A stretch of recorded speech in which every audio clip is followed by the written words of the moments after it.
দিগন্ত বিস্তৃত নীল জলরাশি, সবুজ পাহাড়, ঘন সবুজ অরণ্য আর রোদ ঝলমলে বালুকাবেলা। প্রশান্ত মহাসাগরের বুকে জেগে থাকা হাওয়াই দ্বীপপুঞ্জ যেন একখণ্ড স্বর্গ। এই স্বর্গীয় পরিবেশেই একসময় ছিল বর্ণময় পাখিদের এক বিশাল জগৎ, বিশেষ করে হানিক্রিপার।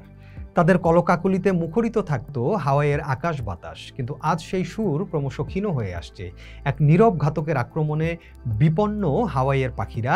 আর সেই ঘাতক হলো ক্ষুদ্র প্রাণী মশা। এই সমস্যা সমাধানের জন্য হাওয়াই সরকার এবং বিজ্ঞানীরা হাতে নিয়েছেন এক যুগান্তকারী ও নাটকীয় প্রকল্প। তারা হাজার হাজার, এমনকি লক্ষ লক্ষ মশা ছাড়ছেন হাওয়াইয়ের বনে জঙ্গলে। শুনতে অবাক লাগলেও এই প্রকল্পের পেছনে রয়েছে এক গভীর বৈজ্ঞানিক কৌশল এবং প্রকৃতিকে বাঁচানোর এক মরিয়া লড়াই। কেন এই অভিনব প্রকল্প? উদ্ভিদের পরাগায়ন এবং বীজ বিচ্ছুরণে পাখি মূল ভূমিকা পালন করে এবং হাওয়াইয়ান সংস্কৃতিতে তা খুবই গুরুত্বপূর্ণ স্থান দখল করে আছে।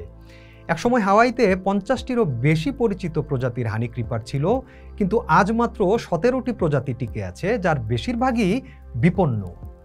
আকিকিকি নামক একটি প্রজাতি ইতিমধ্যেই বন্য পরিবেশে কার্যত বিলুপ্ত হয়ে গেছে। জলবায়ু পরিবর্তনের কারণে পরিস্থিতি আরও ভয়াবহ হয়ে উঠেছে। উষ্ণতা বাড়ার সাথে সাথে মশারা এখন দ্বীপের উঁচু এবং শীতল অঞ্চলগুলোতেও ছড়িয়ে পড়ছে, যা এতদিন পাখিদের জন্য নিরাপদ আশ্রয়স্থল ছিল। এর ফলে পাখিরা ক্রমশ তাদের শেষ আশ্রয়টুকু হারাচ্ছে। হাওয়াইয়ের এই পাখি সংকটের মূল কারণ হলো অ্যাভিয়ান ম্যালেরিয়া, যা এক প্রকারের মশাবাহিত রোগ। সবচেয়ে উদ্বেগের বিষয় হলো মশা হাওয়াইয়ের স্থানীয় কোনো প্রজাতি নয়। 1826 সালের দিকে তিমি শিকারী জাহাজের মাধ্যমে অনিচ্ছাকৃতভাবে এই দ্বীপপুঞ্জে মশাদের আগমন ঘটে। যেহেতু হাওয়াইয়ের পাখিরা লক্ষ লক্ষ বছর ধরে মশার সংস্পর্শ ছাড়াই বিবর্তিত হয়েছে, তাই তাদের শরীরে এই রোগের বিরুদ্ধে কোনো প্রাকৃতিক প্রতিরোধ গড়ে ওঠেনি। ফলে একটিমাত্র মশার কামড়ই একটি পাখির মৃত্যুর জন্য যথেষ্ট হতে পারে। কিছু প্রজাতির ক্ষেত্রে মৃত্যুহার 90%-রও বেশি। মশা দিয়েই হবে মশা নিধন। মশা নিয়ন্ত্রণের জন্য সাধারণত কীটনাশক ব্যবহার করা হয়, কিন্তু হাওয়াইয়ের মতো দ্বীপপুঞ্জে যেখানে প্রকৃতি অত্যন্ত সংবেদনশীল, সেখানে অতিরিক্ত কীটনাশক ব্যবহার পরিবেশের জন্য ক্ষতিকর।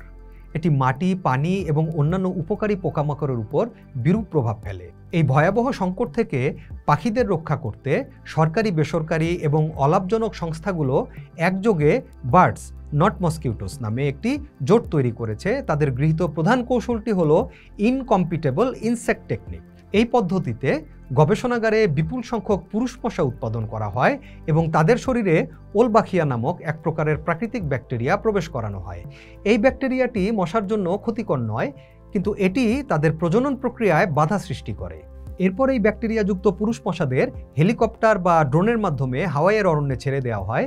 যেহেতু পুরুষ মশা রক্তপান করে না, তাই তারা মানুষ বা অন্য কোনো প্রাণীর জন্য ক্ষতিকর নয়। ল্যাবরেটরিতে জন্মানো এই পুরুষ মশারা যখন বন্য স্ত্রী মশাদের সঙ্গে মিলিত হয়, তখন তাদের ডিমগুলো নিষিক্ত হয় না, ফলে ডিম ফুটে বাচ্চাও হয় না। স্ত্রী মশা জীবনে একবারই মিলিত হয়, তাই এই পদ্ধতি কার্যকরভাবে মশার বংশবৃদ্ধি হ্রাস করে। সময়ের সাথে সাথে বনাঞ্চলে মশার সংখ্যা ব্যাপকভাবে কমে আসবে বলে আশা করা হচ্ছে। 20 বছরের প্রকল্পটি ইতোমধ্যেই হাওয়াইয়ের মাউই এবং কাওয়াই দ্বীপে শুরু হয়েছে এবং ইতোমধ্যেই কয়েক কোটি মশা ছাড়া হয়েছে। যদিও এই প্রকল্পটি এখনও প্রাথমিক পর্যায়ে রয়েছে, কিন্তু বিজ্ঞানীরা আশাবাদী যে এটি হাওয়াইয়ের বিপন্ন পাখিদের জীবন রক্ষায় কার্যকরী উপায় হতে পারে। এই পদ্ধতির সাফল্য শুধুমাত্র হাওয়াইয়ের জন্যই নয়, বিশ্বজুড়ে পরিবেশ সংরক্ষণের ক্ষেত্রে একটি নতুন দিগন্ত উন্মোচন করতে পারে। হাওয়াইয়ের মশা নিয়ন্ত্রণ প্রকল্প শুধু একটি কীটপতঙ্গ দমনের গল্প নয়, এটি মানুষের উদ্ভাবনী শক্তি এবং প্রকৃতির সাথে সহাবস্থানের একটি উজ্জ্বল উদাহরণ। প্রকল্পটি আমাদের মনে করিয়ে দেয় মানুষের অনিচ্ছাকৃত ভুলের কারণে প্রকৃতির ভারসাম্য কিভাবে নষ্ট হতে পারে এবং সেই ভুল সংশোধনের জন্য আমাদের কতটা অভিনব এবং সাহসী পদক্ষেপ নিতে হতে পারে। হাওয়াইয়ের আকাশে আজ যে নাটকীয় পরিস্থিতি তৈরি হয়েছে, তা আসলে প্রকৃতিকে বাঁচানোর জন্য এক আন্তরিক প্রচেষ্টা।